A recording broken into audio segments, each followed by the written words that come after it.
नमस्कार दोस्तों, स्वागत है आपका यूपी हिंदी पत्रिका में। चलिए जानते हैं उत्तर प्रदेश के हर जिले और छोटे बड़े गांव की 10 बड़ी खबर फटाफट। खबर नंबर 1, 7 साल के मासूम को कुकर्म के बाद पीट कर मार डाला, आरोपी को चाचा कहता था बच्चा।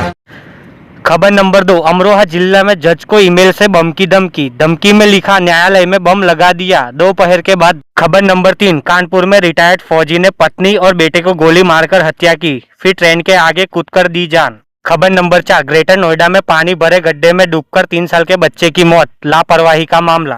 खबर नंबर 5, महोबा में करोड़ों की लागत से बनी पानी की टंकी भरते ही दरक गई, गुणवत्ता पर सवाल। खबर नंबर 6, यूपी बजट सत्र, विधानसभा में हंगामा जारी, आज सीएम योगी विधान परिषद को संबोधित करेंगे। खबर नंबर 7, संभल की मुस्लिम युवती तमन्ना मलिक बुर्का पहनकर हरिद्वार से कांवड़ लाई, शिव मंदिर में जला अभिषेक। खबर नंबर 8, नसीमुद्दीन सिद्दीक सपा में शामिल, पुराने बीएसपी साथी भी आ सकते हैं, अखिलेश के साथ राजनीतिक समीकरण बदलेंगे। खबर नंबर 9, प्रतापगढ़ में चलती कार पर गिरा हाई मास्ट पोल, सपा नेता लाल बहादुर यादव की मौके पर मौत। खबर नंबर 10, यूपी में पश्चिमी विक्षोभ सक्रिय, अगले 2 दिन बारिश का अलर्ट। दोस्तों वीडियो पसंद आई हो तो वीडियो को लाइक और चैनल को सब्सक्राइब जरूर करें। मिलते हैं अगली वीडियो में।